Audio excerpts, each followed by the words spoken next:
Olá, escritor, aqui é o Sidney Guerra e eu sou o cara que vai fazer o seu próximo livro. Vou fazer a capa, a diagramação, a revisão, a impressão, vou entregar o livro pronto para você. Para saber mais, dá uma olhada aqui embaixo na descrição desse vídeo. Escrevi lembranças das minhas paixões, relacionamentos e enxergo ele como romance. Uma assessoria já diz ser uma autobiografia. São fatos reais, pelo que pesquisei e sigo dentro de romance. O que acha? Então, querido, eis aí, você vai ter que resolver aí se o tom da sua obra é um tom de autobiografia, ou seja, logo de cara a pessoa abre e entende, eu estou lendo as memórias dessa pessoa, é verdade isso aqui.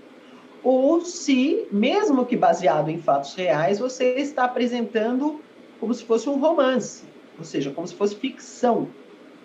Então, o gênero, que é uma dessas coisas que eu estou dizendo, você tem que entender como é que funciona, né?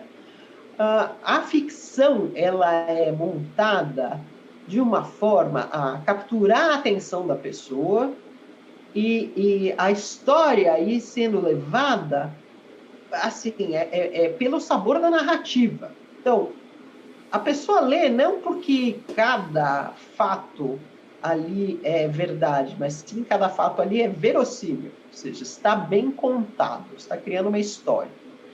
Isso é ficção. Um relato verdadeiro vai ter que impressionar como exatamente verdade. De repente não vai ter uma continuidade tão perfeita, mas vai ter fatos talvez surpreendentes e bem explicados como sendo fatos. Na verdade, não dá para dizer sem olhar se a sua obra tem mais característica disso ou daquilo, mas o que eu recomendo? Que você dê uma olhada no mercado. Dê uma olhada. Leia autobiografias que estejam disponíveis no mercado. Leia biografias atuais, tá? De brasileiros que estejam no mercado. Que aí você sente, eu tô nessa frequência aqui. Não, eu não estou nessa frequência. Isso aqui é um romance baseado em fatos reais, mas é um romance. É uma história bem contada para a pessoa embarcar na história, não é para explicar como é que foi a vida. Então, depende, né? Não dá para dizer previamente.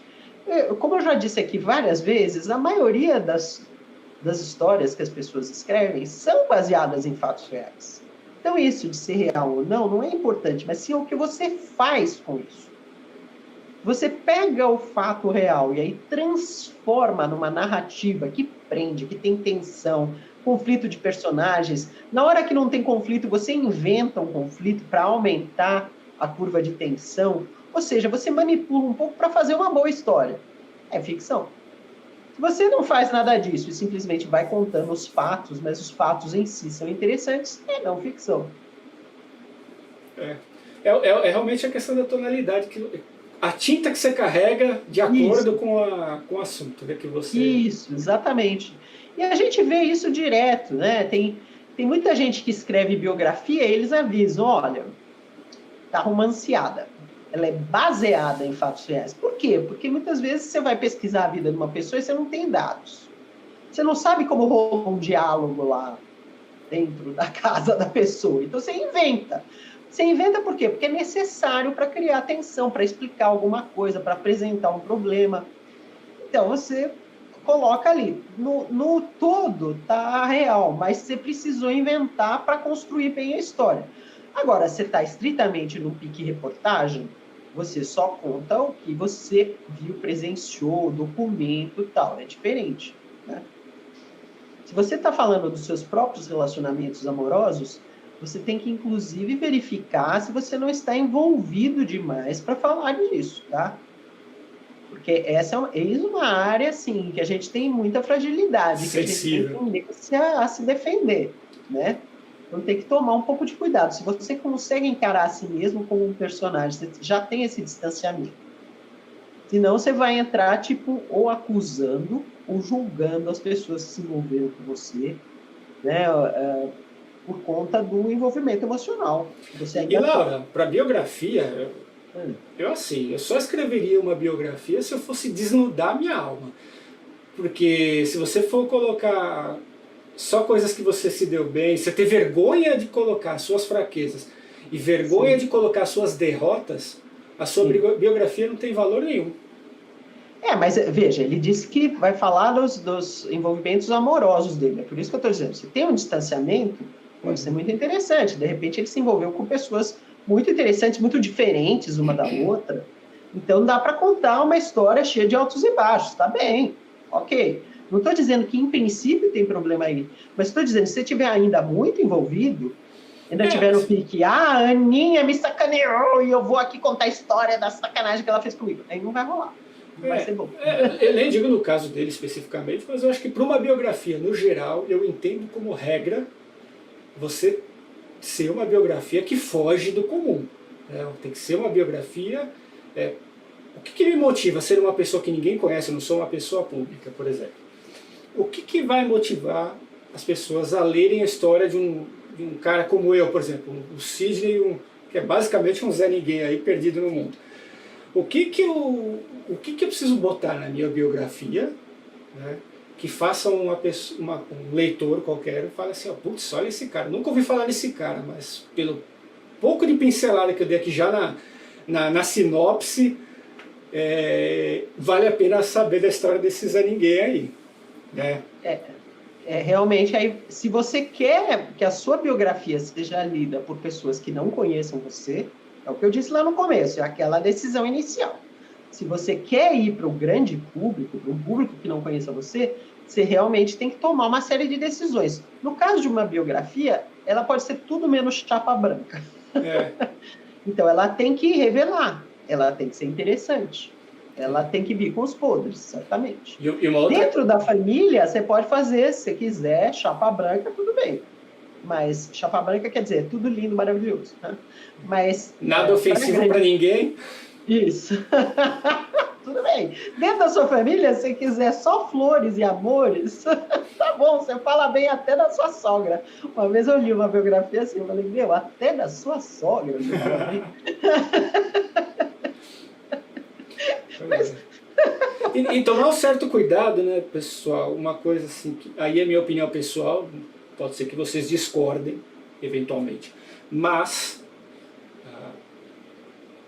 tem certos eventos que são muito, muito, muito traumáticos para a pessoa, mas para terceiros aquilo não tem um atrativo grande. Vou dar um exemplo. Eu passei uma infância difícil lá no interior e, sei lá, morei na rua, fui preso, usei droga. Essa é uma história muito comum. Né? Então assim, para você, é óbvio, você passou os piores perrengues, os maiores problemas, aquilo tem uma carga emocional para você gigantesca. Mas para o público geral, talvez isso não tenha um atrativo suficiente, porque assim, pessoas que moram na rua, pessoas que se drogam, pessoas que têm decepções amorosas, você tem uma em cada esquina. Né? É verdade. Então o que você precisa botar, quando você pensa numa biografia, essa biografia precisa ser um negócio realmente que, olha, eu não imaginei que esse cara pudesse passar por isso tudo e estar vivo para escrever esse livro. Sabe, essa é mais ou menos a ideia que eu tenho de uma boa biografia. Aí que tem que entrar em campo esse olhar mais profissional. Para transformar uma biografia em algo possível para um grande público, você tem que trazer um componente inesperado, seja de profundidade, seja de os próprios fatos relatados. É possível, não estou dizendo que não. Um Zé Ninguém pode ter uma biografia que interesse, contanto que tenha um conteúdo inesperado. É isso. Então, você não pode simplesmente contar a sua vida e achar que todo mundo vai querer ler. Não vai. Agora, se contar a sua vida de um jeito que seja competitivo no mercado, aí pode acontecer. Então, vejam a diferença, tá, gente? De você assumir essa postura profissional. Inclusive, você trabalhar com a sua vida como material para uma obra. E aquilo não é a sua vida, aquilo é uma matéria-prima que você vai transformar numa obra que talvez funcione no mercado. É um tipo de relacionamento com a sua criação muito diferente do que quando você está totalmente apegado à sua história, ao seu relato. Está fazendo sentido, crianças? Dizer o que vocês estão achando, porque é diferente, por exemplo, você ser uma celebridade e escrever um livro, você já tem seu público, você já é uma pessoa pública, então Você, quando vai escrever a sua biografia, você meio que já tem um público cativo esperando para ler sobre você. Mesmo assim, se você fizer uma biografia faixa branca, chapa branca, as pessoas não vão gostar de ler, mesmo que você seja uma grande celebridade. É verdade. E a gente tem casos e casos aí. A Laura já comentou aí, acho que nas últimas lives aí, algum dia desse. Sim, tá cheio de biografia que ninguém quer ler porque é muito chata, só diz coisa boa, só flores e amores. Roberto Carlos é um cara que não gosta que falem coisas que ele não aprove, por exemplo. Exatamente. Então, né, tem livros muito chatos no mercado que não funcionam, mesmo tendo como tema alguém famoso. Porque são chapa branca. Essa é uma área perigosa mesmo. Você tem que entrar nela com um certo desprendimento. Olha aqui, Cinquentona pelo Mundo está fazendo um comentário. Estou transformando os fatos em ficção e sinto que o livro está deixando de ser meu. Como lidar com isso? Veja, Cinquentona, se você trata o seu material como matéria-prima para uma obra, ela é a sua obra. Você não precisa estar pegando aos fatos que originaram. Ainda mais se você estiver escrevendo uma ficção, está tudo certo isso. Todos os escritores fazem isso. Eles usam a sua experiência, mas transformam para que o resultado seja uma história interessante de ser lida. Faz parte disso. Então, veja como é. Você está no caminho profissional, você quer escrever uma história interessante, você faz tudo para a história ser interessante, não para que aquilo que você viveu esteja lá factualmente correto.